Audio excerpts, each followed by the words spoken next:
আসসালামু আলাইকুম সুপ্রিয় শিক্ষার্থীবৃন্দু। আজ আমি আপনাদেরকে শতকরা অঙ্কের পাস ফেল সংক্রান্ত যে শর্ট টেকনিক আছে সেগুলো শেখাবো, যার মধ্যে আপনারা 30 সেকেন্ডে এমসিকিউর উত্তর করতে পারবে।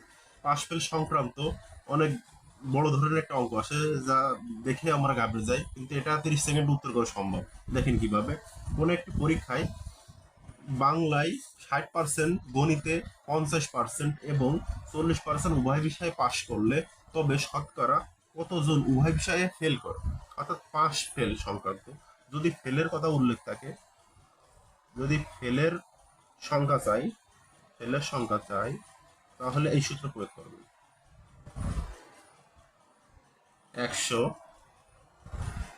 Minus x plus y minus z. ঠিক আছে। আর যদি পাঁচ পাঁচ সংখ্যা অর্থাৎ ফেল সংখ্যা আগে দেখাই, তাহলে দেখেন 100 - x মানে প্রথম পার্সেন্ট, 60 প্লাস ওয়াই মানে দ্বিতীয় যে পার্সেন্টটা থাকবে সেটা, আর জেড মানে তৃতীয় যে সংখ্যাটা থাকবে সেটা, পার্সেন্টটা থাকবে। তাহলে এই 100 দেখেন 60 আর 50 যদি যোগ করি আমরা, কত হয়? 60 আর 50 110, 40। 110 - 40, তাহলে 110-এর থেকে যদি 40 করি তাহলে কত হয়? 30। এখানে পার্সেন্ট দিয়ে দেবেন। ঠিক আছে। তাহলে দেখেন 100 থেকে যদি 70 বিয়োগ করে তাহলে কত হয়? 30%। তাহলে এই উত্তরই 30%। বুঝতে পারছেন? যদি ফেলের সংখ্যা বলে কতজন কত বিষয়ে ফেল, উভয় বিষয়ে ফেল করে, সেই ক্ষেত্রে এই সূত্রটা হবে। আর যদি উভয় বিষয়ে পাস বলে, যে উভয় বিষয়ে কতজন পাস করেছে, তাহলে দেখেন আরেকটা উদাহরণ, পাশের উদাহরণ দিই।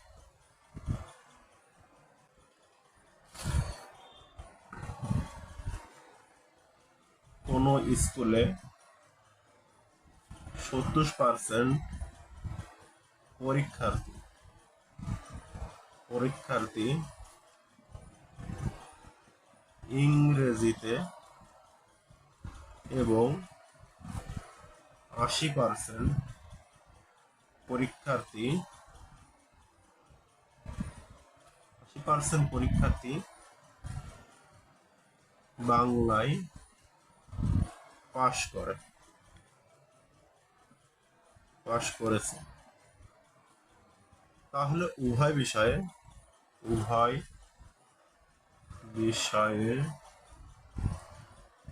ফেল করেছে 10%। যদি উভয় বিষয়ে একজন 360 জন পাশ করে, তবে ওই স্কুলে কতজন পরীক্ষার্থী ছিল।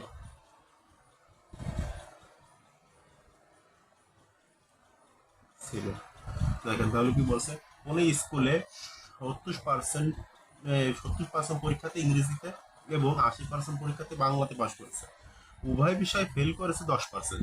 যদি উভয় বিষয়ে 360 জন পাশ করে, তবে ওই স্কুলে কতজন পরীক্ষা দিয়েছে, তার আমাদের যদি উভয় বিষয়ে 360 জন পাশ করেছে, তাহলে পাশের কথা বলেছে। তাহলে যদি পাশের কথা বলে তাহলে সূত্র কি হবে? 100 - x plus y plus z. কিন্তু আমরা গত অঙ্কে কি দেখেছি? ফেল চেয়েছিল। তাহলে ফেল হলে কি সূত্র কি হবে? 100 - x plus y minus z. শুধু এই জেড এর আগে মাইনাস, আর পাশ বললে প্লাস। অর্থাৎ বুঝলেন, পাশ বললে প্লাস, পাশ করলে তো প্লাসই হয়, আর ফেল করলে মাইনাস হয়ে যায়, ওরকম। তাহলে 100 - x এর প্রথম পার্সেন্ট 70, ওয়াই হল দ্বিতীয় পার্সেন্ট 80, জেড তৃতীয় পার্সেন্ট 10। এখানে একটা পার্সেন্ট দিয়ে দেবে। তাহলে 100 - 70 আর 80, 150 150 টোটালি তো যোগ হবে, বিয়োগ করতেছি না, তাহলে 160, 100 থেকে 60 বাদ দিলে 60%। তাহলে দেখেন আমাদের যদি প্রশ্নে চাইতো কত পার্সেন্ট পরীক্ষাতে উভয় বিষয়ে পাশ করেছে, তাহলে উত্তর হতো 60%। যেহেতু আমাদের স্কুলে পরীক্ষার্থী কতজন ছিল, তার এখানে বলে দিচ্ছে উভয় বিষয়ে পাশ করেছে 360 জন, তাহলে আমাদের উভয় বিষয়ে পাশ করেছে কত, 60%। তাহলে আমরা কি পাচ্ছি, এই 60% সমান সমান কত পাইছে, উভয় বিষয়ে পাশ করেছে 360 জন।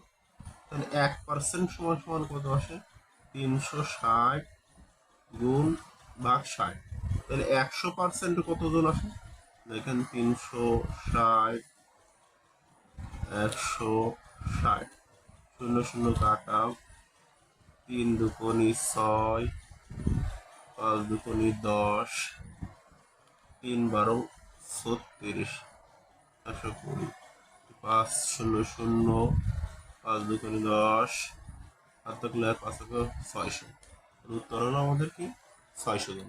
ওই স্কুলে মোট পরীক্ষার্থী ছিল 600 জন। বুঝতে পারছেন? ঠিক আছে, থ্যাংক ইউ।